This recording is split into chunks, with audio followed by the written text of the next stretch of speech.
Hello everyone, welcome back to Aira vlogs in Kannada. ಎಲ್ಲ ಹೇಗಿದ್ದೀರಾ? I hope ನೀವೆಲ್ಲ ತುಂಬ ಚೆನ್ನಾಗಿದ್ದೀರಾ ಅಂತ ಅಂದ್ಕೊಂಡಿದ್ದೀನಿ. ನಾನು ಸಹಿತ ತುಂಬಾ ಚೆನ್ನಾಗಿದ್ದೀನಿ.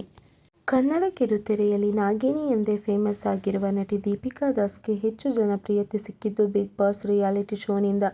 2 ಬಾರಿ ಬಿಗ್ ಬಾಸ್ ಮನೆಗೆ ಕಾಲಿಟ್ಟಿರುವುದು ದೀಪಿಕಾ ಹೆಚ್ಚುಗಾರಿಕೆ. ಈಚೆಗೆ ಉದ್ಯಮಿ ದೀಪಕ್ ಎಂಬುವವರ ಜೊತೆಗೆ ದೀಪಿಕಾ ಅವರ ಮದುವೆ ಕೂಡ ಆಗಿತ್ತು. ಈ ಮಧ್ಯೆ ದೀಪಿಕಾ ಬಣ್ಣದ ಲೋಕದಿಂದ ದೂರ ಉಳಿದು ಬಿಟ್ರಾ ಎಂಬ ಮಾತುಗಳು ಸಹ ಕೇಳಿ ಬಂದವು. ಇದೀಗ ಮದುವೆ ಬಳಿಕ ಒಂದು ಗುಡ್ ನ್ಯೂಸ್ ನೀಡಿದ್ದಾರೆ ದೀಪಿಕಾ. ಹೌದು, ಬಹಳ ದಿನಗಳ ನಂತರ ಬೆಳ್ಳಿ ಪರದೆ ಮೇಲೆ ಕಾಣಿಸಿಕೊಳ್ಳುವುದಕ್ಕೆ ರೆಡಿಯಾಗಿದ್ದಾರೆ.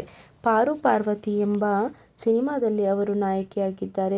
ನನ್ನ ಪ್ರಕಾರ ಇದೊಂದು ಅಡ್ವೆಂಚರಸ್ ಸಿನಿಮಾ. ಪಾರು ಪಾರ್ವತಿ ಸಿನಿಮಾ ನನಗೆ ವೈಯಕ್ತಿಕವಾಗಿ ಚಾಲೆಂಜ್ ಆಗಿತ್ತು.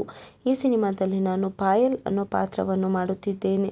ನಿಜ ಜೀವನದಲ್ಲಿ ನಾನು ಯಾವ ರೀತಿಯ ಪಾತ್ರವನ್ನು ಇಷ್ಟಪಡುತ್ತೇನೋ ಅಂಥದ್ದೊಂದು ಪಾತ್ರ ಈ ಪಾಯಲ್. ನನಗೆ ರಿಯಲ್ ಲೈಫ್ನಲ್ಲಿ ನಾನು ಜೀವಿಸುತ್ತಿರುವ ಪಾತ್ರ ಇದು. ಈ ಸಿನಿಮಾದಲ್ಲಿ ನಟಿಸುವುದಕ್ಕೆ ಇದು ನನಗೆ ತುಂಬಾನೇ ಪ್ಲಸ್ ಪಾಯಿಂಟ್ ಎನ್ನುತ್ತಾರೆ ದೀಪಿಕಾ. ಈ ಪಾಯಲ್ ಅನ್ನೋ ಪಾತ್ರವು ಸಿನಿಮಾದಲ್ಲಿ ಭೂತಕಾಲ ಮತ್ತು ವರ್ತಮಾನ ಕಾಲದಲ್ಲಿ ಸಾಗುತ್ತದೆ. 2 ರೀತಿಯ ಕಾಲಘಟ್ಟಗಳನ್ನು ಇದು ಪ್ರೆಸೆಂಟ್ ಮಾಡುತ್ತದೆ. ಹೀಗೆ 2 ರೀತಿಯ ವ್ಯಕ್ತಿತ್ವ ಹೇಗೆ ಎಂಬುದು ನಮ್ಮ ಸಿನಿಮಾದ ಹೈಲೈಟ್ ವಿಷಯ. ಪ್ರತಿಯೊಬ್ಬರಿಗೂ ಬದುಕಿನಲ್ಲಿ ಒಳ್ಳೆಯ ಅಥವಾ ನೋವಿನ ನೆನಪುಗಳು ಇದ್ದೇ ಇರುತ್ತದೆ. ಅದೇ ರೀತಿ ನಮ್ಮ ಸಿನಿಮಾದ ಪ್ರತಿಯೊಂದು ಪಾತ್ರಕ್ಕೂ ಅಂಥದ್ದೇ ಫ್ಲ್ಯಾಶ್ ಬ್ಯಾಕ್ ಇದೆ ಎನ್ನುತ್ತಾರೆ ದೀಪಿಕಾ. ಈ ಪಾತ್ರಕ್ಕಾಗಿ ತೂಕವನ್ನು ಕೂಡ ಕಡಿಮೆ ಮಾಡಿಕೊಂಡಿದ್ದೇನೆ, ಜೊತೆಗೆ ಕೂದಲಿಗೂ ಕತ್ತರಿ ಹಾಕಿದ್ದೇನೆ. ಎಲ್ಲವೂ ಪಾತ್ರಕ್ಕಾಗಿಯೇ ಮಾಡಿರುವುದರಿಂದ ನನಗೆ ಖುಷಿ ಇದೆ ಎನ್ನುತ್ತಾರೆ ದೀಪಿಕಾ. ಅಂದಹಾಗೆ ದೀಪಿಕಾ ಅವರು ಜಾಸ್ತಿ ಪ್ರವಾಸ ಮಾಡ್ತಾರೆ. ಈ ಸಿನಿಮಾದಲ್ಲೂ ಅವರಿಗೆ ಟ್ರಾವೆಲ್ ಮಾಡುವ ಹುಡುಗಿಯ ಪಾತ್ರವೇ ಸಿಕ್ಕಿದೆ.